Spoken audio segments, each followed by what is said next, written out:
Hello नमस्कार. तर आज आहे आपल्या ट्रिपचा डे 3 आणि आज आपण आलो आहोत स्प्लिट क्रोएशियामध्ये. क्रोएशियामधलं अजून एक दुसरं शहर आहे स्प्लिट, तिकडे आलो आहोत. तर आता आपली इथे 2 दिवसाचा स्टे असणार आहे. सो उद्या फाय आयलंड टूर असणार आहे आणि त्यानंतर परवा ब्रॅक आयलंड, असा इथे 2 दिवसाचा स्टे आहे. तर आजच सकाळी आम्ही डिब्रॉनिक वरून इथे बसने इकडे आलो आहोत आणि आता आपण इथे जस्ट रिवा या एरियामध्ये आलोय. हा एरिया थोडासा इकडचा हॅपनिंग एरिया तुम्ही याला म्हणू शकता, जिथे लोकल मार्केट्स आहे, सुपर मार्केट वगैरे.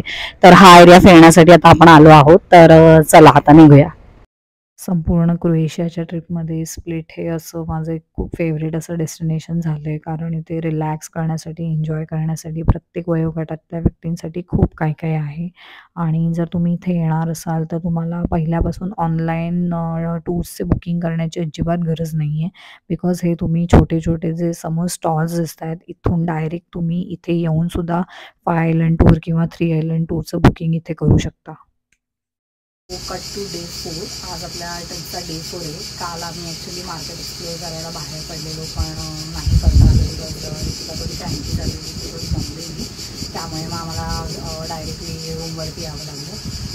सो आज आपण निघालेलो आहोत 3 आयलंड टूर करायला. सो काल मी तुम्हाला व्हिडिओमध्ये बोललेली की आम्ही आता 5 आयलंड टूरला जातो आहे. सो काही कारणामुळे आम्हाला ते करता येत नाही आहे, त्याचं कारण मी पुढे व्हिडिओमध्ये सांगेनच.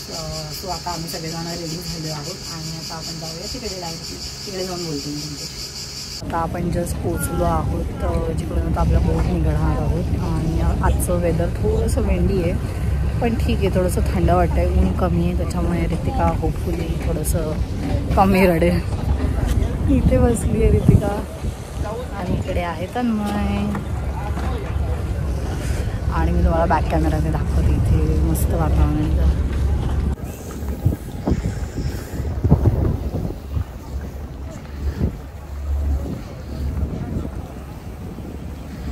रितिका हाय कर, झोप येते रे. रितिका सकाळी सकाळी उठली आज.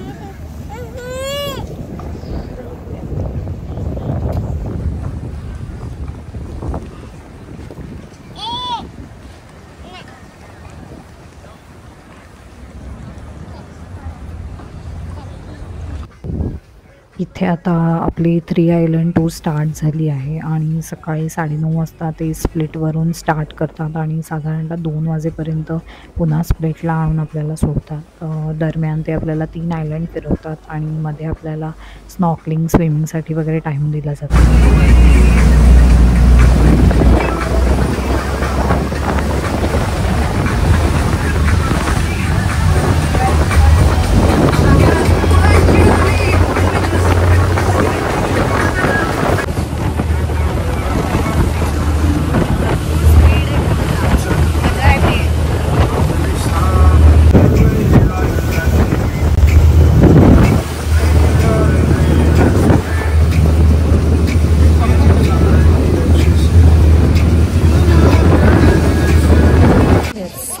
आलो आहोत तिथे आयलंडवरती आणि आता रितिका आणि तन्मय पाण्यात गेले.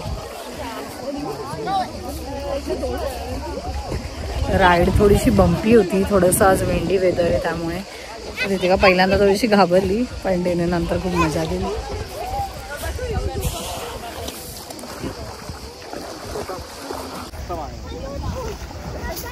रितिका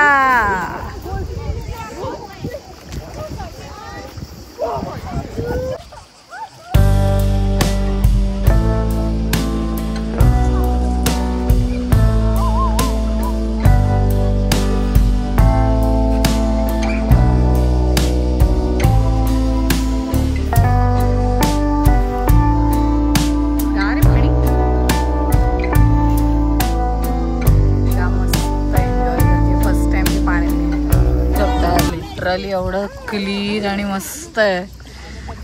काय मिळाले रितिकाला?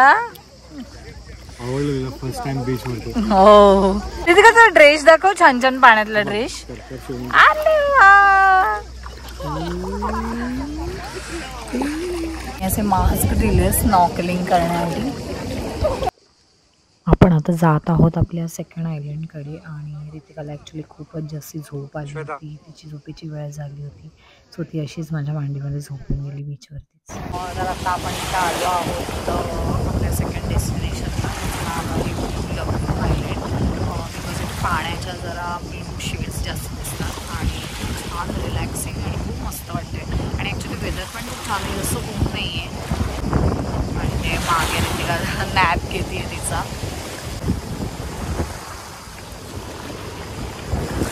मला बॅक कॅमेऱ्यात दाखवते. आय डोंट थिंक कॅमेऱ्यामध्ये शेड्स दिसते पण इथल्या निळसर चमकदार पाण्यामुळेच या ठिकाणाला ब्लू लगून हे नाव मिळालं आहे. आणि सूर्यप्रकाशात हे निळे रंग खूप छान उठून दिसतात. पण ज्याप्रमाणे मी आधी म्हटलं की आम्ही गेलो होतो त्या दिवशी इथे ढगाळ वातावरण होतं, म्हणून हे रंग तितकेसे छान उठून आपल्याला कॅमेऱ्यात आत्ता दिसत नाही आहेत, पण प्रत्यक्ष डोळ्यांना मात्र खूप छान दिसत होते.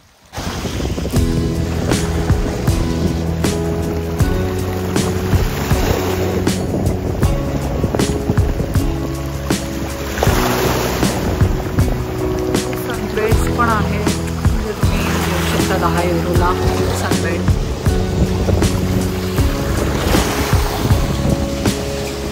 सकाळी मी तुम्हाला हे सांगत होते की आम्ही फाय आयलंडला नाही जाऊ शकलो, कारण हे की आमच्यासोबत इन्फंट आहे आणि इतक्या लहान मुलांना ते अलाव नाही करत, बिकॉज त्याच्यामध्ये ब्लू केव इन्क्लूड असते. जी स्पीडबोटने ऑलमोस्ट तुम्हाला जायला 1 hour लागतो आणि राईड ही खूपच बंपी आहे, त्याच्यामुळे नाही जाता येत तिकडे लहान मुलांना घेऊन. काहीतरी 5 yearsच्या वरच्या मुलांना अलाउड आहे. आता आमच्यासोबत तरी काय मला आम्हाला नाही जाता आलं, तर आम्ही ही शॉर्ट हाफ डे टूर घेतली ज्याच्यामध्ये 3 आयलंड्स कवर. प्रत्येक आयलंडमध्ये ते जवळजवळ आपल्याला 1 तास देतात रिलॅक्सेशनसाठी, जिथे तुम्ही स्विमिंग करू शकता, स्नॉर्कलिंग करू शकता किंवा इकडे रेस्टॉरंटसुद्धा आहेत. रेस्टॉरंटमध्ये तुम्हाला काही रिफ्रेशमेंट्स वगैरे घ्यायचे असेल तर त्यासाठी वेळ दिला जातो. आणि अदरवाईज इथे लोक मोस्टली असे सनबाथ घेऊन रिलॅक्स करू असतात. सो या असं हे सगळं आहे.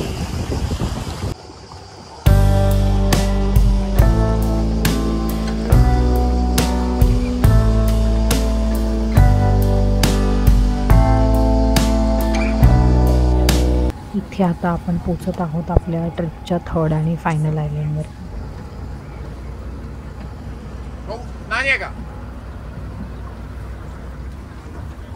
आता आपण आलो आहोत आपल्या 3rd आणि फायनल आयलंडवरती, त्रॉगीर ज्याचं नाव आहे.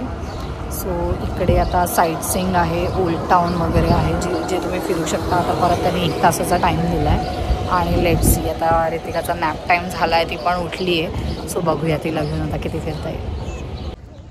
या आयलंडवरती पोचल्यानंतर आम्ही जरा खाऊन पिऊन सगळेजण फ्रेश झालो आणि नियरेस्ट एक फोर्ट्रेस होता तो आम्ही इथे बघितला.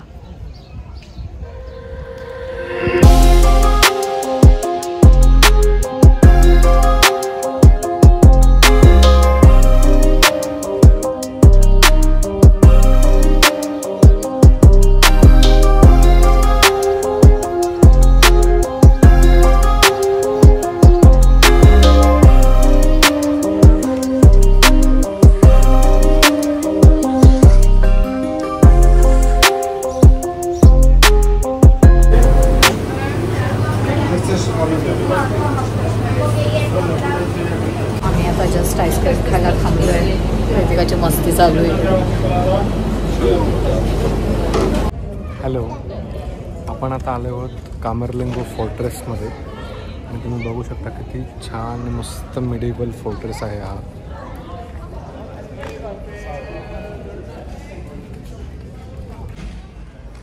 सो इकडे आतमध्ये ॲडल्टसाठी 5 युरो पर हेड आहे. आणि आता आपण जाऊया वरती.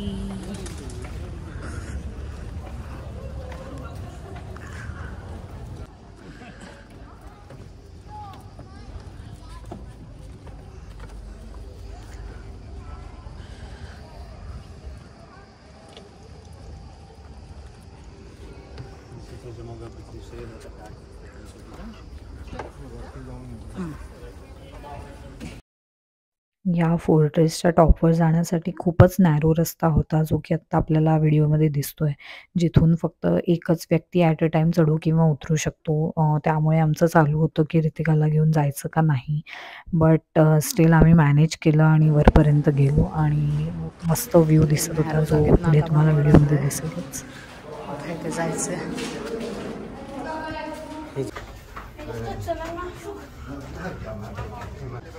सो आता वरतून आपल्याला असा व्ह्यू दिसतोय.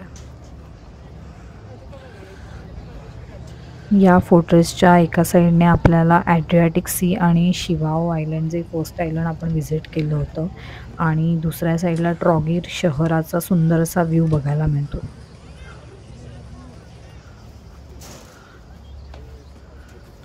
समर्समध्ये या फोर्ट्रेसवरती open air concerts, theatre shows, light show असे वेगवेगळ्या प्रकारचे प्रोग्राम्स इथे होत असतात. इकडून आपण आता वर आलेलो.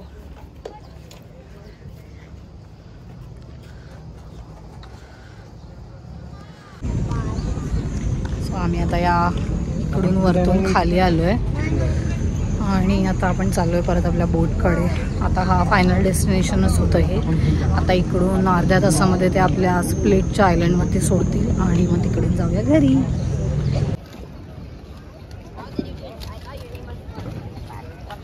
पण आता निघालेलो आहोत आपल्या बोटीकडे.